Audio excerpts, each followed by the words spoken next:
All welcome to study win PSC. ഏറ്റവും latest ആയിട്ടുള്ള തൊഴിൽ വാർത്തയിലെ GK ക്വസ്റ്റ്യൻസും ആൻസേഴ്സും ആണ് ഇന്നത്തെ ഈ ക്ലാസ്സിൽ പഠിക്കുന്നത്. ഇത് ടെക്സ്റ്റ് ബുക്കിലെ നോട്ട്സ് ആണ്. അപ്പോൾ എല്ലാവരും നന്നായിട്ട് തന്നെ പഠിക്കുക. ഈ ക്ലാസ്സിനെ ബേസ് ചെയ്ത് ഈ വീഡിയോയുടെ താഴെയുള്ള കമൻറ്റ് ബോക്സിൽ 2 ചോദ്യങ്ങൾ ഉണ്ടായിരിക്കും. ആ 2 ചോദ്യങ്ങൾക്ക് ഈ ക്ലാസ് മുഴുവൻ കണ്ട് പഠിച്ച ശേഷം എല്ലാവരും കറക്റ്റായിട്ടുള്ള ഉത്തരം കമൻറ്റ് ചെയ്യുക. അപ്പോൾ ഇനി വരുന്ന എക്സാമുകൾക്ക് എല്ലാവരും നന്നായിട്ട് തന്നെ പഠിക്കുക കേട്ടോ. ഓക്കെ,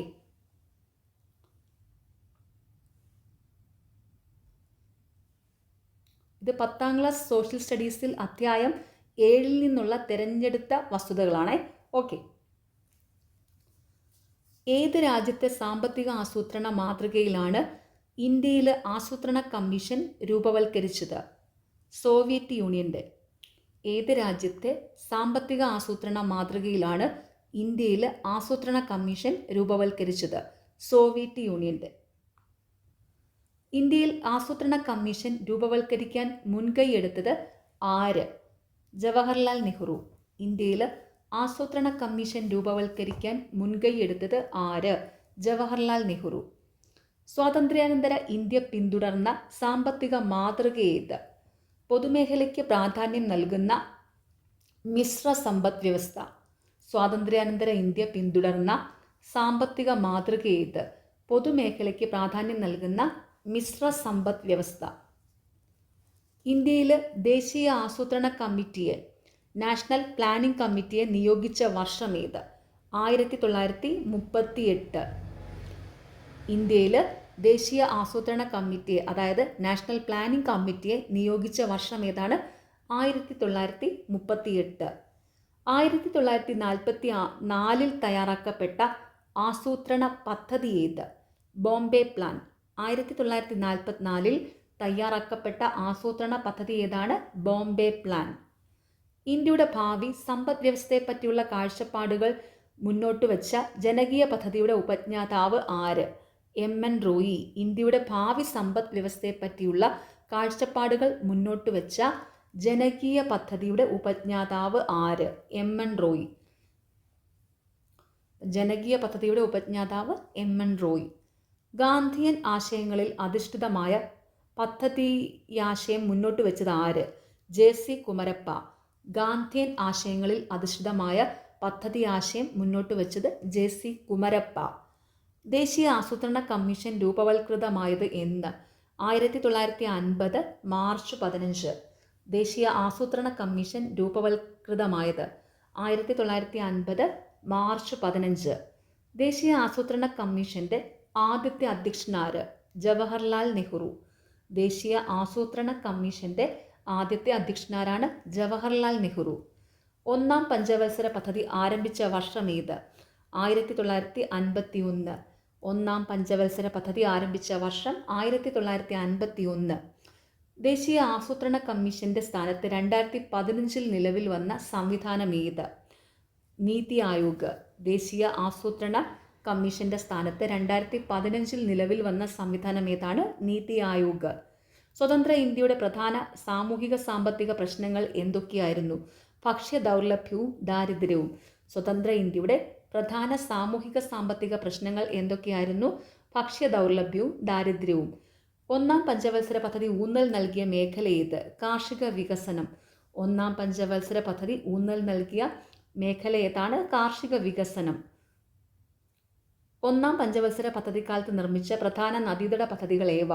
സത്ലജ് നദിയിലെ ഭക്രാനങ്കൽ, ദാമോദർ നദീതട പദ്ധതി, മഹാനദിയിലെ ഹിരാക്കുഡ്. 1ാം പഞ്ചവത്സര പദ്ധതിക്കാലത്ത് നിർമ്മിച്ച പ്രധാന നദീതട പദ്ധതികൾ ഏതൊക്കെയാണ്? സത്ലജ് നദിയിലെ ഭക്രാനങ്കൽ, ദാമോദർ നദീതട പദ്ധതി, മഹാനദിയിലെ ഹിരാക്കുഡ്. സാമ്പത്തിക വികസനം ഉറപ്പുവരുത്തുന്നതിനും തൊഴിലില്ലായ്മ പരിഹരിക്കുന്നതിനുമായി 2ാം പഞ്ചവത്സര പദ്ധതി ഊന്നൽ നൽകിയത് എന്തിന്? വ്യവസായ വികസനം. സാമ്പത്തിക വികസനം ഉറപ്പുവരുത്തുന്ന തൊഴിലില്ലായ്മ പരിഹരിക്കാനുമായി 2ാം പഞ്ചവത്സര പദ്ധതി ഊന്നൽ നൽകിയത് എന്തിനാണ്? വ്യവസായിക വികസനം. സാമ്പത്തിക വികസനം ഉറപ്പുവരുത്തുന്നതിനും തൊഴിലില്ലായ്മ പരിഹരിക്കുന്നതിനുമായി 2ാം പഞ്ചവത്സര പദ്ധതി ഊന്നൽ നൽകിയത് എന്തിനാണ്? വ്യവസായിക വികസനം. പഞ്ചവത്സര പദ്ധതികളിലൂടെ ഇന്ത്യ ലക്ഷ്യം വെച്ചത് എന്ത്? പൊതുമേഖലയെ ശക്തിപ്പെടുത്തിക്കൊണ്ടുള്ള രാജ്യ പുരോഗതി. പഞ്ചവത്സര പദ്ധതികളിലൂടെ ഇന്ത്യ ലക്ഷ്യം വെച്ചത് എന്താണ്? പൊതുമേഖലയെ ശക്തിപ്പെടുത്തിക്കൊണ്ടുള്ള രാജ്യ പുരോഗതി. വിദേശ രാജ്യങ്ങളുടെ സാമ്പത്തിക സാങ്കേതിക സഹായത്തോടെ പൊതുമേഖലയിൽ ആരംഭിച്ച പ്രധാന സംരംഭങ്ങൾ ഏവ? ഇരുമ്പുരുക്ക് വ്യവസായശാലകൾ. വിദേശ രാജ്യങ്ങളുടെ സാമ്പത്തിക സാങ്കേതിക സഹായത്തോടെ പൊതുമേഖലയിൽ ആരംഭിച്ച പ്രധാന സംരംഭങ്ങൾ ഏതൊക്കെയാണ്? ഇരുമ്പുരുക്ക് വ്യവസായശാലകൾ. സ്വതന്ത്ര ഇന്ത്യയിൽ കാർഷിക രംഗത്ത് ശ്രദ്ധേയമായ മാറ്റങ്ങൾക്ക് തുടക്കം കുറിച്ച നടപടി ഏതായിരുന്നു? ഭൂപരിഷ്കരണം, ലാൻഡ് റീഫോംസ്. സ്വതന്ത്ര ഇന്ത്യയിൽ കാർഷിക രംഗത്ത് ശ്രദ്ധേയമായ മാറ്റങ്ങൾക്ക് തുടക്കം കുറിച്ച നടപടി ഏതായിരുന്നു? ഭൂപരിഷ്കരണം, ലാൻഡ് റീഫോംസ്. ഭൂപരിഷ്കരണത്തിലൂടെ ലക്ഷ്യമിട്ടത് എന്തായിരുന്നു? വ്യക്തികൾക്ക് കൈവശം വയ്ക്കാവുന്ന ഭൂമിയുടെ പരിധി നിശ്ചയിക്കുക. ഭൂപരിഷ്കരണത്തിലൂടെ ലക്ഷ്യമിട്ടത് എന്തായിരുന്നു? വ്യക്തികൾക്ക് കൈവശം വയ്ക്കാവുന്ന ഭൂമിയുടെ പരിധി നിശ്ചയിക്കുക. ആരുടെ നേതൃത്വത്തിലാണ് കേന്ദ്ര സർക്കാർ ഒരു കാർഷിക പരിഷ്കരണ കമ്മിറ്റിയെ നിയോഗിച്ചത്? ജെ.സി. കുമരപ്പയുടെ. ആരുടെ നേതൃത്വത്തിലാണ് കേന്ദ്ര സർക്കാർ ഒരു കാർഷിക പരിഷ്കരണ കമ്മിറ്റിയെ നിയോഗിച്ചത്? ജെ.സി. കുമരപ്പയുടെ. ഏത് കമ്മിറ്റിയുടെ റിപ്പോർട്ടിൻ്റെ അടിസ്ഥാനത്തിലാണ് ഭൂ ഉടമകൾക്ക് കൈവശം വയ്ക്കാവുന്ന ഭൂമിയുടെ പരിധി നിശ്ചയിച്ച് മിച്ച ഭൂമി ഭൂരഹിതരായ കർഷകർക്ക് വിതരണം ചെയ്യാനുള്ള നിയമം നടപ്പിലാക്കിയത്? ജെ.സി. കുമരപ്പ കമ്മിറ്റി. ഏത് കമ്മിറ്റിയുടെ റിപ്പോർട്ടിൻ്റെ അടിസ്ഥാനത്തിലാണ് ഭൂ ഉടമകൾക്ക് കൈവശം വയ്ക്കാവുന്ന ഭൂമിയുടെ പരിധി നിശ്ചയിച്ച് മിച്ച ഭൂമി ഭൂരഹിതരായ കർഷകർക്ക് വിതരണം ചെയ്യാനുള്ള നിയമം നടപ്പാക്കിയത്? ജെ.സി. കുമരപ്പ കമ്മിറ്റി. നിയമനിർമ്മാണത്തിലൂടെ അല്ലാതെ ഭൂപരിഷ്കരണം നടപ്പിലാക്കാനായി ഭൂദാന പ്രസ്ഥാനം ആരംഭിച്ചത് ആരുടെ നേതൃത്വത്തിലാണ്? വിനോബ ഭാവയുടെ.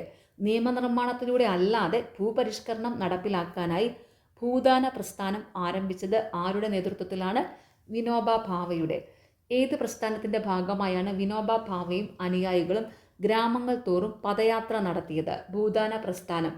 ഏത് പ്രസ്ഥാനത്തിൻ്റെ ഭാഗമായാണ് വിനോബ ഭാവയും അനുയായികളും ഗ്രാമങ്ങൾ തോറും പദയാത്ര നടത്തിയത്? ഭൂദാന പ്രസ്ഥാനം. വൻകിട ഭൂവുടമകളുടെ കൈവശമുള്ള ഭൂമിയുടെ എത്രയിലൊന്ന് ദാനമായി നൽകാനാണ് വിനോബ ഭാവയും സംഘവും പ്രേരിപ്പിച്ചത്? 1/6 ഭൂമി. വൻകിട ഭൂവുടമകളുടെ കൈവശമുള്ള ഭൂമിയുടെ എത്രയിലൊന്ന് ഭൂദാനമായി നൽകാനാണ് വിനോബ ഭാവയും സംഘവും പ്രേരിപ്പിച്ചത്? 1/6 ഭൂമി. ഭൂദാന പ്രസ്ഥാനത്തിലൂടെ ദാനമായി ലഭിച്ച ഭൂമിയെ എങ്ങനെ കൈകാര്യം ചെയ്തു? ഭൂരഹിതർക്ക് വിതരണം ചെയ്തു. ഭൂദാന പ്രസ്ഥാനത്തിലൂടെ ദാനമായി ലഭിച്ച ഭൂമിയെ എങ്ങനെ കൈകാര്യം ചെയ്തു? ഭൂരഹിതർക്ക് വിതരണം ചെയ്തു. ഭൂദാന പ്രസ്ഥാനത്തിൻ്റെ പ്രസക്തി കുറയാനുണ്ടായ കാരണം എന്ത്? ഭൂപരിഷ്കരണ നിയമങ്ങൾ നിലവിൽ വന്നത്. ഭൂദാന പ്രസ്ഥാനത്തിൻ്റെ പ്രസക്തി കുറയാനുണ്ടായ കാരണം എന്താണ്? ഭൂപരിഷ്കരണ നിയമങ്ങൾ നിലവിൽ വന്നത്. ഭക്ഷ്യ ഉൽപ്പാദന മേഖലയിൽ സ്വയം പര്യാപ്തത കൈവരിക്കാൻ 1960 മുതൽ ഇന്ത്യ നടപ്പാക്കിയ പദ്ധതികൾ ഈ മേഖലയിൽ വലിയ മാറ്റങ്ങൾ സൃഷ്ടിച്ചതിനാൽ അവയെ എങ്ങനെ വിളിക്കുന്നു? വിപ്ലവങ്ങൾ. ഭക്ഷ്യ ഉൽപ്പാദന മേഖലയിൽ സ്വയം പര്യാപ്തത കൈവരിക്കാൻ 1960 മുതൽ ഇന്ത്യ നടപ്പാക്കിയ പദ്ധതികൾ ഈ മേഖലയിൽ വലിയ മാറ്റങ്ങൾ സൃഷ്ടിച്ചതിനാൽ അവയെ എങ്ങനെ വിളിക്കുന്നു? വിപ്ലവങ്ങൾ. കാർഷിക മേഖലയുടെ പുരോഗതിയും ഭക്ഷ്യോൽപാദന രംഗത്തെ സ്വയം പര്യാപ്തതയും ലക്ഷ്യമാക്കി ആരംഭിച്ചതെന്ത്? ഹരിത വിപ്ലവം, ഗ്രീൻ റവല്യൂഷൻ. കാർഷിക മേഖലയുടെ പുരോഗതിയും ഭക്ഷ്യോൽപാദന രംഗത്തെ സ്വയം പര്യാപ്തതയും ലക്ഷ്യമാക്കി ആരംഭിച്ചത് എന്താണ്? ഹരിത വിപ്ലവം. അത്യുൽപാദന ശേഷിയുള്ള വിത്തിനങ്ങൾ, ജലസേചന സൗകര്യങ്ങൾ, രാസവളം, കീടനാശിനികൾ, അത്യാധുനിക യന്ത്രങ്ങൾ എന്നിവ ഉപയോഗപ്പെടുത്തി ചുരുങ്ങിയ കാലം കൊണ്ട് കാർഷിക മേഖലയിൽ കൈവരിച്ച മാറ്റങ്ങൾ എങ്ങനെ അറിയപ്പെടുന്നു? ഹരിത വിപ്ലവം. അത്യുൽപാദന ശേഷിയുള്ള വിത്തിനങ്ങൾ, ജലസേചന സൗകര്യങ്ങൾ, രാസവളം, കീടനാശിനികൾ, അത്യാധുനിക യന്ത്രങ്ങൾ എന്നിവ ഉപയോഗപ്പെടുത്തി ചുരുങ്ങിയ കാലം കൊണ്ട് കാർഷിക മേഖലയിൽ കൈവരിച്ച മാറ്റങ്ങൾ എങ്ങനെ അറിയപ്പെടുന്നു? ഹരിത വിപ്ലവം. ഹരിത വിപ്ലവത്തിൻ്റെ 2 ഘട്ടങ്ങൾ ഏതൊക്കെ കാലയളവുകളിലായിരുന്നു? 1960 മുതൽ 1970 വരെയും 1970 മുതൽ 1980 വരെയും. ഹരിത വിപ്ലവത്തിൻ്റെ 2 ഘട്ടങ്ങൾ ഏതൊക്കെ കാലയളവുകളിലായിരുന്നു? 1960 മുതൽ 1970 വരെയും 1970 മുതൽ 1980 വരെയും.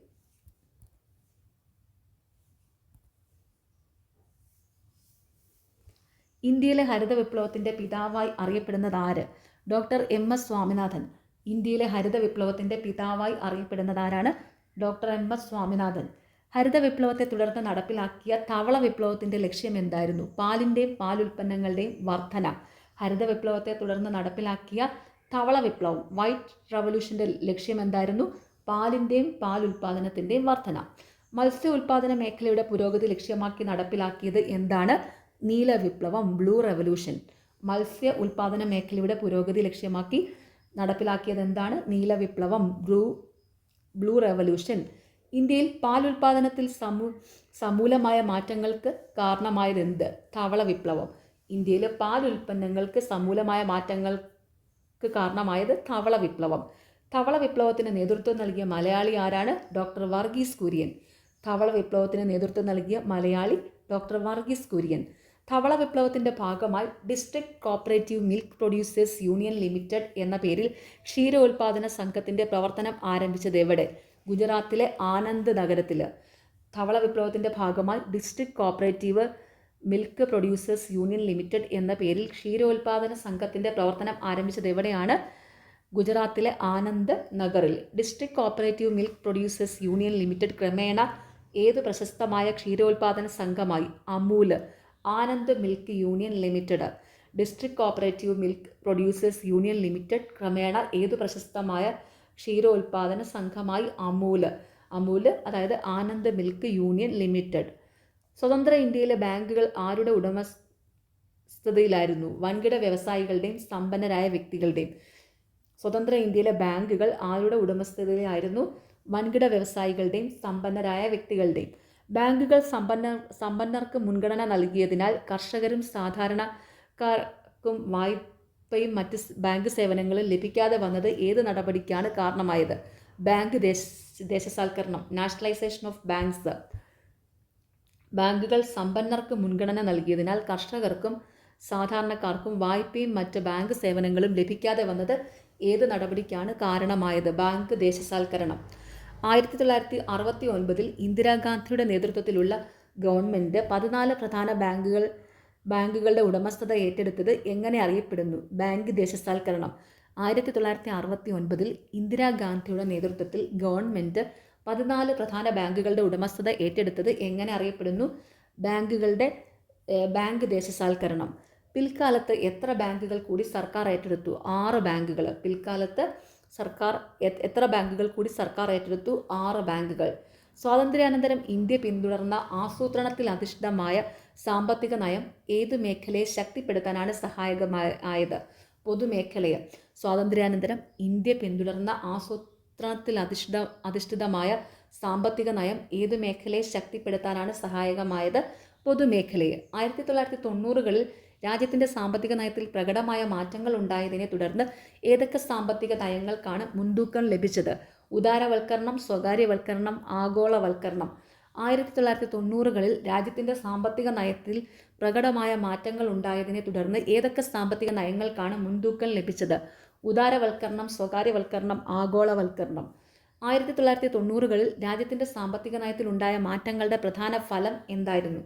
പൊതുമേഖലയിലെ പല സ്ഥാപനങ്ങളും സ്വകാര്യവൽക്കരിക്കപ്പെട്ടു. 1990കളിൽ രാജ്യത്തിൻ്റെ സാമ്പത്തിക നയത്തിൽ ഉണ്ടായ മാറ്റങ്ങളുടെ പ്രധാന ഫലം എന്തായിരുന്നു? പൊതുമേഖലയിലെ പല സ്ഥാപനങ്ങളും സ്വകാര്യവൽക്കരിക്കപ്പെട്ടു. സ്വതന്ത്ര ഇന്ത്യയിലെ ആദ്യത്തെ വിദ്യാഭ്യാസ കമ്മീഷൻ ഏതായിരുന്നു?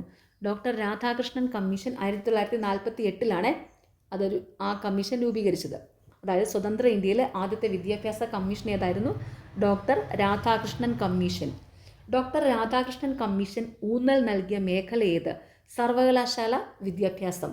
ഡോക്ടർ രാധാകൃഷ്ണൻ കമ്മീഷൻ ഊന്നൽ നൽകിയ മേഖല ഏതാണ്? സർവകലാശാല വിദ്യാഭ്യാസം. ഇപ്പോൾ യൂണിവേഴ്സിറ്റി അസിസ്റ്റൻ്റ് എക്സാം ഒക്കെ നടക്കുമ്പം ഈ 2 ചോദ്യങ്ങൾ ഇമ്പോർട്ടൻ്റ് ആണ് കേട്ടോ. അതായത് സ്വതന്ത്ര ഇന്ത്യയിലെ ആദ്യത്തെ വിദ്യാഭ്യാസ കമ്മീഷൻ ഏതായിരുന്നു? Doctor Radhakrishnan commission. Doctor Radhakrishnan commission ഊന്നൽ നൽകിയ മേഖല ഏതാണ്? സർവകലാശാല വിദ്യാഭ്യാസം, അതായത് യൂണിവേഴ്സിറ്റിയുടെ എഡ്യൂക്കേഷൻ.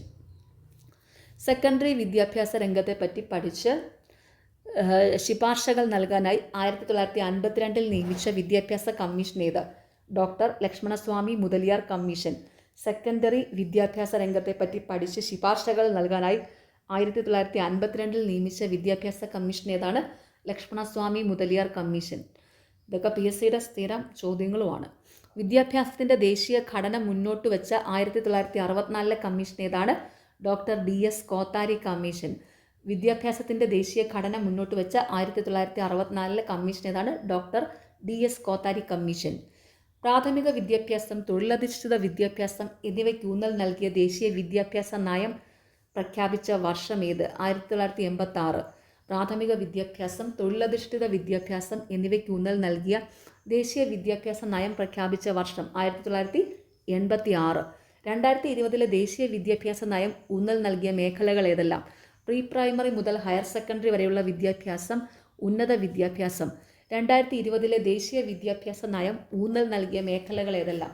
പ്രീ പ്രൈമറി മുതൽ ഹയർ സെക്കൻഡറി വരെയുള്ള വിദ്യാഭ്യാസം, ഉന്നത വിദ്യാഭ്യാസം. ശാസ്ത്രത്തെ പുരോഗമിക്കാൻ അനുവദിക്കുന്ന പക്ഷം അതിൻ്റെ പുരോഗതിക്ക് ദൃശ്യമായ സീമയൊന്നുമില്ല. ഇപ്രകാരം നിരീക്ഷിച്ച ദേശീയ നേതാവ് ആര്? ജവഹർലാൽ നെഹ്റു. ഇന്ത്യയെ കണ്ടെത്തൽ എന്ന കൃതിയിലാണ് കേട്ടോ. ശാസ്ത്രത്തെ പുരോഗമിക്കാൻ അനുവദിക്കുന്ന പക്ഷം അതിൻ്റെ പുരോഗതിക്ക് ദൃശ്യമായ സീമയൊന്നുമില്ല. ഇപ്രകാരം നിരീക്ഷിച്ച ദേശീയ നേതാവ് ആരാണ്? ജവഹർലാൽ നെഹ്റു. ജവഹർലാൽ നെഹ്റുവിൻ്റെ ഇന്ത്യയെ കണ്ടെത്തൽ എന്ന കൃതിയിലാണ് ഇങ്ങനെയുള്ളത് കേട്ടോ. ശാസ്ത്രീയ മനോഭാവത്തിൽ അധിഷ്ഠിതമായ സമൂഹ സൃഷ്ടി തൻ്റെ ദൗത്യമായി കരുതിയ ദേശീയ നേതാവ് ആര്? ജവഹർലാൽ നെഹ്റു. ശാസ്ത്രീയ മനോഭാവത്തിൽ അധിഷ്ഠിതമായ സമൂഹ സൃഷ്ടി തൻ്റെ ദൗത്യമായി കരുതിയ ദേശീയ നേതാവ് ജവഹർലാൽ നെഹ്റു. പ്രഥമ പ്രധാനമന്ത്രി ജവഹർലാൽ നെഹ്റുവിൻ്റെ ശാസ്ത്രോപദേഷ്ടാക്കൾ ആരൊക്കെയായിരുന്നു? ഹോമി ജെ ഭാഭ, മേഘ്നാഥ് സാഹ. പ്രഥമ പ്രധാനമന്ത്രി ജവഹർലാൽ നെഹ്റുവിൻ്റെ ശാസ്ത്രോപദേഷ്ടാക്കൾ ആരൊക്കെയായിരുന്നു? ഹോമി ജെ ഭാഭ, മേഘ്നാഥ് സാഹ. ഇരുമ്പുരുക്ക് വ്യവസായശാലകൾ. ഒഡീഷയിലെ റൂർക്കേല ഇരുമ്പുരുക്ക് വ്യവസായശാലയ്ക്ക് സഹായം നൽകിയ രാജ്യം ഏതാണ്? ജർമ്മനി. ഒഡീഷയിലെ റൂർക്കേല ഇരുമ്പുരുക്ക് വ്യവസായശാലയ്ക്ക് സഹായം നൽകിയ രാജ്യം ജർമ്മനി. റൂർക്കേലയുടെ ജർമ്മനിയുടെ ഇറും വെച്ചങ്ങ് ഓർത്തോണേ. അപ്പോൾ ഒഡീഷയിലെ റൂർക്കേല ഇരുമ്പുരുക്ക് വ്യവസായശാലയ്ക്ക് സഹായം നൽകിയ രാജ്യം ജർമ്മനി. റൂർക്കേലയിലെ ഇറും ജർമ്മനിയുടെ ഇറും വെച്ചങ്ങ് ഓർത്ത് വെച്ചാൽ മതി. ഓക്കെ. ഛത്തീസ്ഗഡിലെ ഭിലായ് ഇരുമ്പുരുക്ക് വ്യവസായശാലയ്ക്ക് സഹായം നൽകിയ രാജ്യം ഏതാണ്? സോവിയറ്റ് യൂണിയൻ അഥവാ റഷ്യ. റഷ്യൻ സോവിയറ്റ് യൂണിയനും ഒന്നാണ് കേട്ടോ. അപ്പോൾ ഛത്തീസ്ഗഡിലെ ഭിലായ് ഇരുമ്പുരുക്ക് വ്യവസായശാലയ്ക്ക് സഹായം നൽകിയ രാജ്യം സോവിയറ്റ് യൂണിയൻ. പശ്ചിമ ബംഗാളിലെ ദുർഗാപൂർ ഇരുമ്പുരുക്ക് വ്യവസായശാലയ്ക്ക് സഹായം നൽകിയ രാജ്യം ഏതാണ്? United kingdom. പശ്ചിമ ബംഗാളിലെ ദുർഗാപൂർ ഇരുമ്പുരുക്ക് വ്യവസായശാലയ്ക്ക് സഹായം നൽകിയ രാജ്യം ഏതാണ്? United kingdom. ജാർഖണ്ഡിലെ ബൊക്കാറോ ഇരുമ്പുരുക്ക് വ്യവസായശാലയ്ക്ക് സഹായം നൽകിയ രാജ്യം ഏതാണ്? സോവിയറ്റ് യൂണിയൻ അഥവാ റഷ്യ. ജാർഖണ്ഡിലെ ബൊക്കാറോ ഇരുമ്പുരുക്ക് വ്യവസായശാലയ്ക്ക് സഹായം നൽകിയ രാജ്യം സോവിയറ്റ് യൂണിയൻ അഥവാ റഷ്യ. ഇനി 9ാം ക്ലാസ്സിലെ ബയോളജി 1ാമത്തെ അധ്യായമായ ജീവൽ പ്രക്രിയകളിലേക്ക് എന്ന ഭാഗത്തിൽ നിന്നുള്ള വസ്തുതകളാണ് കേട്ടോ. ഇനി കുറച്ച് ബയോളജി പഠിക്കാം. അത് 9ാം ക്ലാസ്സിലെ ബയോളജിയാണ് കേട്ടോ. ഓക്കെ. ജനിതക എഞ്ചിനീയറിംഗിലൂടെ സൃഷ്ടിക്കപ്പെട്ട ആദ്യത്തെ കൃത്രിമ ബാക്ടീരിയ ഏത്? E. coli bacteria. ജനിതക എഞ്ചിനീയറിംഗിലൂടെ സൃഷ്ടിക്കപ്പെട്ട ആദ്യത്തെ കൃത്രിമ ബാക്ടീരിയ ഈക്കോളി ബാക്ടീരിയ. ഈക്കോളി ബാക്ടീരിയയെ കൃത്രിമ രീതിയിലൂടെ സൃഷ്ടിച്ചത് എവിടുത്തെ ശാസ്ത്രജ്ഞരാണ്? കേംബ്രിഡ്ജിലെ. ഈക്കോളി ബാക്ടീരിയയെ കൃത്രിമ രീതിയിലൂടെ സൃഷ്ടിച്ചത് എവിടുത്തെ ശാസ്ത്രജ്ഞനാണ്? കേംബ്രിഡ്ജിലെ. ജീവലക്ഷണങ്ങളായി വിശേഷിപ്പിക്കപ്പെടുന്നവ ഏതെല്ലാം? ചലനം, പ്രതികരണം, ശ്വസനം, വളർച്ച, പ്രത്യുൽപാദനം. ജീവലക്ഷണങ്ങളായി വിശേഷിപ്പിക്കപ്പെടുന്നവ എന്തെല്ലാമാണ്? ചലനം, പ്രതികരണം, ശ്വസനം, വളർച്ച, പ്രത്യുൽപാദനം. ജീവന്റെ ഘടനാപരവും ജീവധർമ്മപരവുമായ അടിസ്ഥാന ഘടകം ഏത്? കോശം. ജീവന്റെ ഘടനാപരവും ജീവധർമ്മപരവുമായ അടിസ്ഥാന ഘടകം ഏതാണ്? കോശം. ജീവന്റെ നിലനിൽപ്പിന് ആധാരമായ രാസപ്രവർത്തനങ്ങൾ മുഖ്യമായി നടക്കുന്നത് എവിടെ? കോശങ്ങളിൽ. ജീവന്റെ നിലനിൽപ്പിന് ആധാരമായ രാസപ്രവർത്തനങ്ങൾ മുഖ്യമായി നടക്കുന്നത് എവിടെയാണ്? കോശങ്ങളിൽ. കോശഘടനയ്ക്കും കോശങ്ങളിലെ പ്രവർത്തനങ്ങൾക്കും ആവശ്യമായ ഒട്ടേറെ തന്മാത്രകൾ പ്രധാനമായും ഏതൊക്കെ മൂലകങ്ങൾ കൂടിച്ചേർന്നാണ് രൂപപ്പെടുന്നത്? Carbon, hydrogen, oxygen, nitrogen, phosphorus, calcium. കോശഘടനയ്ക്കും കോശങ്ങളിലെ പ്രവർത്തനങ്ങൾക്കും ആവശ്യമായ ഒട്ടേറെ തന്മാത്രകൾ പ്രധാനമായും ഏതൊക്കെ മൂലകങ്ങൾ കൂടിച്ചേർന്നാണ് രൂപപ്പെടുന്നത്? Carbon, hydrogen, oxygen, nitrogen, phosphorus, calcium. ജീവന്റെ അടിസ്ഥാന നിർമ്മാണ ഘടകങ്ങൾ ഏതു പേരിൽ അറിയപ്പെടുന്നു? ബയോമോളിക്യൂളുകൾ.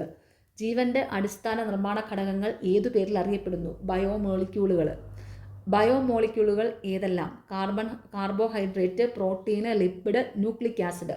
ബയോമോളിക്യൂളുകൾ ഏതെല്ലാം? Carbohydrate, protein, lipid, nucleic acid.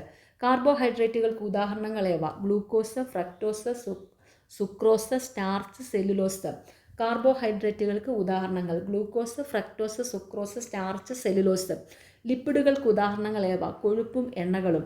ലിപ്പിഡുകൾക്ക് ഉദാഹരണം കൊഴുപ്പും എണ്ണകളും. പ്രോട്ടീനുകൾക്ക് ഉദാഹരണങ്ങളേവ? എൻസൈമുകൾ, ഹോർമോണുകൾ, ആൻറ്റിബോഡികൾ.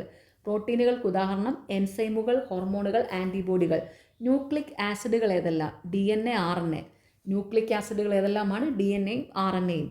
ബയോമോളിക്യൂളുകളും ഒട്ടേറെ മറ്റ് രാസഘടകങ്ങളും ചേർന്ന് നടത്തുന്ന പ്രവർത്തനങ്ങളിലൂടെയാണ് ജീവലക്ഷണങ്ങൾ പ്രകടമാകുന്നത്. ഒരു ജീവിയിൽ നടക്കുന്ന അത്തരം രാസപ്രവർത്തനങ്ങളെ ഒന്നാകെ എങ്ങനെ വിളിക്കുന്നു? മെറ്റാബോളിസം. ബയോമോളിക്യൂളുകളും ഒട്ടേറെ മറ്റ് ഘടകങ്ങളും ചേർന്ന് നടത്തുന്ന പ്രവർത്തനങ്ങളിലൂടെയാണ് ജീവലക്ഷണങ്ങൾ പ്രകടമാകുന്നത്. ഒരു ജീവിയിൽ നടക്കുന്ന അത്തരം രാസപ്രവർത്തനങ്ങളെ എങ്ങനെ വിളിക്കുന്നു? മെറ്റാബോളിസം. മെറ്റാബോളിസത്തെ രണ്ടായി തിരിക്കുന്നത് എങ്ങനെ? അനാബോളിസം, കറ്റാബോളിസം എന്നിങ്ങനെ. തന്മാത്രകളെ കൂട്ടിച്ചേർക്കുന്ന മെറ്റാബോളിസം പ്രവർത്തനം ഏത്? അനാബോളിസം. തന്മാത്രകളെ വിഘടിപ്പിക്കുന്ന മെറ്റാബോളിസ പ്രവർത്തനം ഏതാണ്? കാറ്റാബോളിസം. അപ്പോൾ എന്താണ്? മെറ്റാബോളിസത്തെ രണ്ടായി തരംതിരിച്ചിരിക്കുന്നു. എങ്ങനെയാണ്? അനാബോളിസവും കാറ്റാബോളിസവും. തന്മാത്രകളെ കൂട്ടിച്ചേർക്കുന്ന മെറ്റാബോളിസം ആണ് അനാബോളിസം. തന്മാത്രകളെ വിഘടിപ്പിക്കുന്ന മെറ്റാബോളിസമാണ് കാറ്റാബോളിസം. ഓക്കെ. മനുഷ്യ ശരീരത്തിൽ ഏകദേശം എത്ര കോശങ്ങൾ ഉണ്ടെന്നാണ് കരുതപ്പെടുന്നത്? എത്രയാണ്? 37 ട്രില്യൺ കോശങ്ങൾ കേട്ടോ. മനുഷ്യ ശരീരത്തിൽ ഏകദേശം എത്ര കോശങ്ങൾ ഉണ്ടെന്നാണ് കരുതപ്പെടുന്നത്? 37 ട്രില്യൺ കോശങ്ങൾ. ഓരോ കോശത്തിലും ഓരോ സെക്കൻഡിലും എത്ര രാസപ്രവർത്തനങ്ങൾ നടക്കുന്നുവെന്നാണ് കണക്ക്? 100 കോടി. ഓരോ കോശത്തിലും ഓരോ സെക്കൻഡിലും എത്ര രാസപ്രവർത്തനങ്ങൾ നടക്കുന്നുവെന്നാണ് കണക്ക്? 100 കോടി.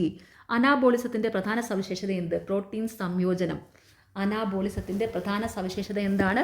പ്രോട്ടീൻ സംയോജനം. കാർബൺ ഡൈ ഓക്സൈഡും ജലവും ഉപയോഗിച്ച് സസ്യങ്ങൾ ഗ്ലൂക്കോസ് നിർമ്മിക്കുന്നത് എന്തിനുദാഹരണമാണ്? അനാബോളിസം. കാർബൺ ഡൈ ഓക്സൈഡും ജലവും ഉപയോഗിച്ച് സസ്യങ്ങൾ ഗ്ലൂക്കോസ് നിർമ്മിക്കുന്നത് എന്തിനുദാഹരണമാണ്? അനാബോളിസം. കാറ്റാബോളിസത്തിൻ്റെ പ്രധാന സവിശേഷത എന്ത്? പ്രോട്ടീൻ വിഘടനം.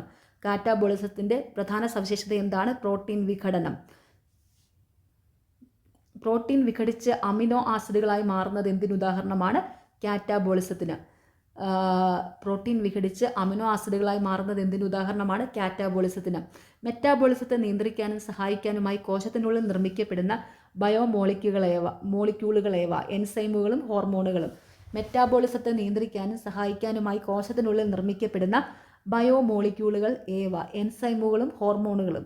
ജീവികളിൽ ഓരോ നിമിഷവും നടക്കുന്ന അസംഖ്യം രാസപ്രവർത്തനങ്ങളുടെ വേഗം വർദ്ധിപ്പിക്കാൻ സഹായിക്കുന്ന തന്മാത്രകളേവ? എൻസൈമുകൾ. ജീവികളിൽ ഓരോ നിമിഷവും നടക്കുന്ന അസംഖ്യം രാസപ്രവർത്തനങ്ങളുടെ വേഗം വർദ്ധിപ്പിക്കാൻ സഹായിക്കുന്ന തന്മാത്രകൾ ഏതൊക്കെയാണ്? എൻസൈമുകൾ. മിക്ക എൻസൈമുകളും ഘടനാപരമായി എന്താണ്? പ്രോട്ടീനുകൾ. മിക്ക എൻസൈമുകളും ഘടനാപരമായി പ്രോട്ടീനുകളാണ്. ഉമിനീരിലെ സലൈവറി അമിലേസ്, ആമാശയരസത്തിലെ പെപ്സിൻ എന്നിവ എന്തിനുദാഹരണങ്ങളാണ്? എൻസൈമുകൾ. ഉമിനീരിലെ സലൈവറി അമിലേസ്, ആമാശയരസത്തിലെ പെപ്സിൻ എന്നിവ എന്തിനുദാഹരണങ്ങളാണ്? എൻസൈമുകൾക്ക്. ജീവൽ പ്രവർത്തനങ്ങളെ നിയന്ത്രിക്കുകയും ഏകോപിപ്പിക്കുകയും ചെയ്യുന്ന തന്മാത്രകളേവ? ഹോർമോണുകൾ. ജീവൽ പ്രവർത്തനങ്ങളെ നിയന്ത്രിക്കുകയും ഏകോപിപ്പിക്കുകയും ചെയ്യുന്ന തന്മാത്രകൾ ഏതൊക്കെയാണ്? ഹോർമോണുകൾ. ഹോർമോണുകളെ ഉൽപ്പാദിപ്പിക്കുന്നത് എന്ത്? വിവിധ എൻഡോക്രൈൻ ഗ്രന്ഥികൾ. ഹോർമോണുകളെ ഉൽപ്പാദിപ്പിക്കുന്നത് എന്താണ്? വിവിധ എൻഡോക്രൈൻ ഗ്രന്ഥികൾ. ലൈംഗിക അവയവങ്ങളുടെ പ്രവർത്തനങ്ങളെ നിയന്ത്രിക്കുന്ന ഹോർമോണുകൾക്ക് ഉദാഹരണങ്ങൾ?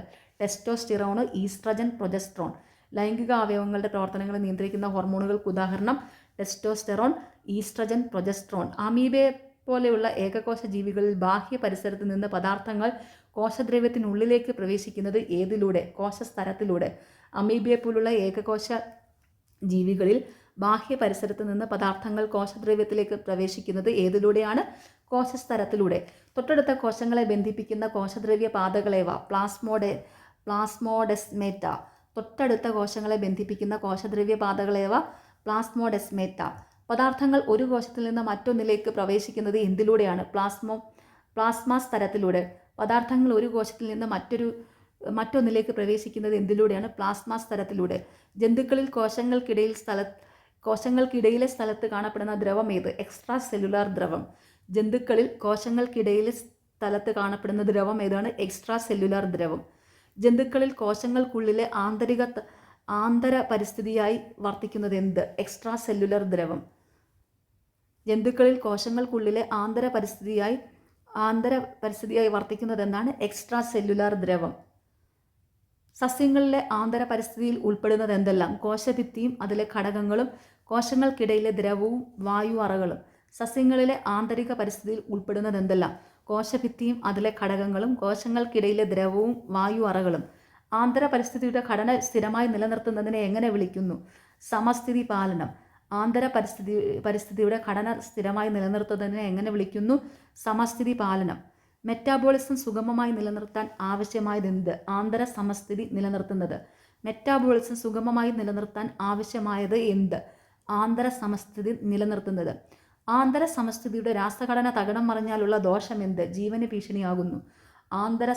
ആന്തര പരിസ്ഥിതിയുടെ രാസഘടന തകിടം മറിഞ്ഞാലുള്ള ദോഷം എന്താണ്? ജീവന് ഭീഷണിയാകുന്നു. കോശസ്തരം അറിയപ്പെടുന്ന മറ്റൊരു പേര് പ്ലാസ്മാ സ്തരം. കോശസ്തരം അറിയപ്പെടുന്ന മറ്റൊരു പേര് പ്ലാസ്മാ സ്തരം. പ്ലാസ്മാ സ്തരത്തെ വിളിക്കുന്ന മറ്റൊരു പേര് വരണധാരീയ സ്തരം. പ്ലാസ്മാ സ്തരത്തെ വിളിക്കുന്ന മറ്റൊരു പേര് വരണധാരീയ സ്തരം. പ്ലാസ്മാ സ്തരത്തിലൂടെ അനായാസം കടന്നു പോകാനാകുന്ന തന്മാത്രകൾക്ക് ഉദാഹരണങ്ങളേവ? ജലം, oxygen, carbon dioxide. Plasma സ്തരത്തിലൂടെ അനായാസം കടന്നു പോകാനാകുന്ന തന്മാത്രകൾക്ക് ഉദാഹരണങ്ങളേവ? ജലം, ഓക്സിജൻ, കാർബൺ ഡൈ ഓക്സൈഡ്. ജലതന്മാത്രകൾ അവയുടെ ഗാഢത കൂടിയ ഭാഗത്തു നിന്ന് കുറഞ്ഞ ഭാഗത്തേക്ക് അർദ്ധധാര്യ സ്ഥലത്തിലൂടെ സഞ്ചരിക്കുന്ന പ്രക്രിയ ഏത്? ഓസ്മോസിസ്. ജലതന്മാത്രകൾ അവയുടെ ഗാഢത കൂടിയ ഭാഗത്തു നിന്ന് കുറഞ്ഞ ഭാഗത്തേക്ക് അർദ്ധധാര്യ സ്ഥലത്തിലൂടെ സഞ്ചരിക്കുന്ന പ്രക്രിയ ഏതാണ്? ഓസ്മോസിസ്. ജലം കോശത്തിനകത്തേക്കും പുറത്തേക്കും കടക്കുന്നത് ഏത് പ്രക്രിയയിലൂടെയാണ്? ഓസ്മോസിസ്. ജലം കോശത്തിനകത്തേക്കും പുറത്തേക്കും കടക്കുന്നത് ഏത് പ്രക്രിയയിലൂടെയാണ്? ഓസ്മോസിസ്. പ്ലാസ്മാ സ്തരത്തിലെ ചില പ്രോട്ടീനുകളുടെ സഹായത്താൽ നടക്കുന്ന ഊർജം ആവശ്യമില്ലാത്ത പ്രക്രിയ ഏത്? Facilitated diffusion. പ്ലാസ്മാ സ്തരത്തിലെ ചില പ്രോട്ടീനുകളുടെ സഹായത്താൽ നടക്കുന്ന ഊർജം ആവശ്യമില്ലാത്ത പ്രക്രിയ ഏതാണ്? Facilitated diffusion.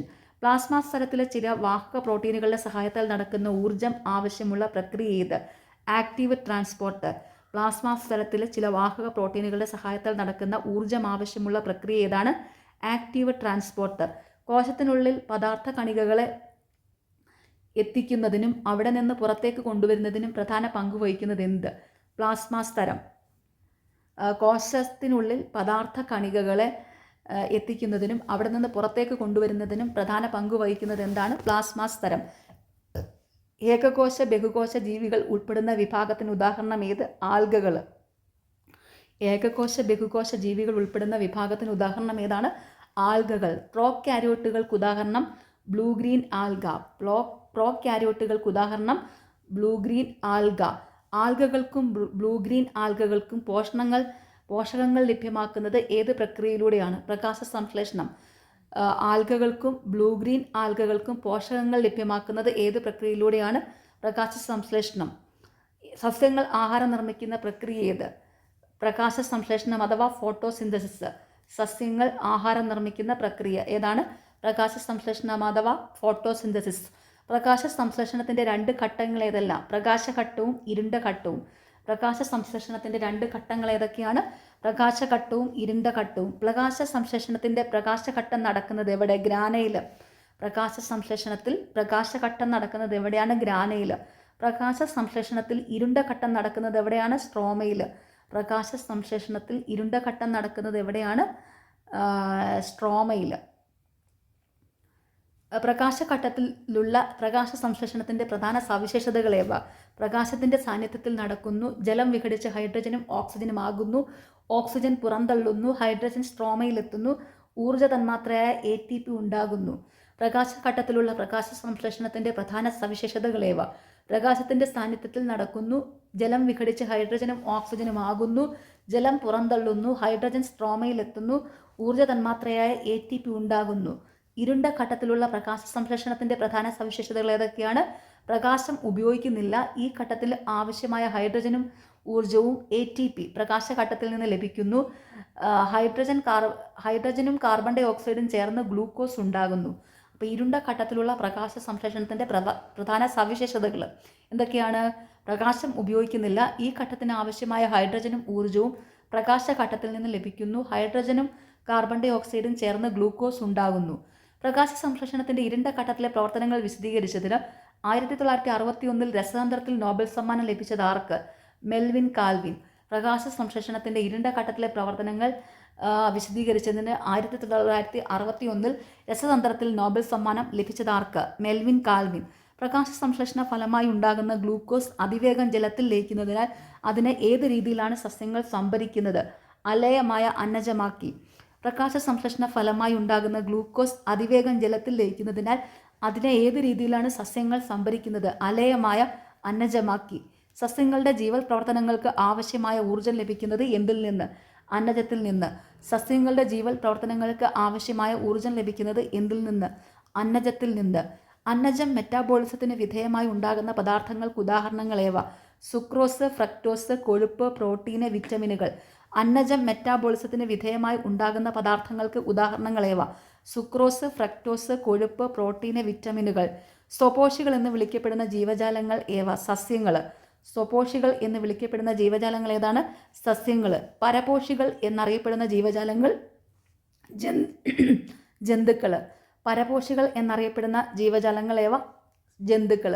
അപ്പോൾ സ്വപോഷികൾ സസ്യങ്ങൾ, പരപോഷികൾ ജന്തുക്കൾ. ഓർത്ത് വെച്ചോണേ, സ്വപോഷികൾ സസ്യങ്ങൾ, പരപോഷികൾ ജന്തുക്കൾ. ഓക്കെ, അപ്പോൾ എല്ലാവരും നന്നായിട്ട് തന്നെ പഠിക്കുക. കമൻറ്റ് ബോക്സിൽ 2 ചോദ്യങ്ങളുണ്ട് ഈ ക്ലാസ്സിനെ ബേസ് ചെയ്തിട്ട്. അപ്പോൾ അതിനെല്ലാവരും കറക്റ്റായിട്ടുള്ള ഉത്തരം കമൻറ്റ് ചെയ്യുക. നിങ്ങൾക്ക് ഈ ചാനൽ ഇഷ്ടപ്പെടുന്നുണ്ടെങ്കിൽ സബ്സ്ക്രൈബ് ചെയ്യുക, സപ്പോർട്ട് ചെയ്യുക, ഷെയർ ചെയ്യുക. പിന്നെ ഈ വീഡിയോയുടെ താഴെ കാണുന്ന ഹൈപ്പ് എന്നുള്ളൊരു ഓപ്ഷനുണ്ട്, അതും കൂടി ഒന്ന് ക്ലിക്ക് ചെയ്ത് സപ്പോർട്ട് ചെയ്യുക. Okay, thank you.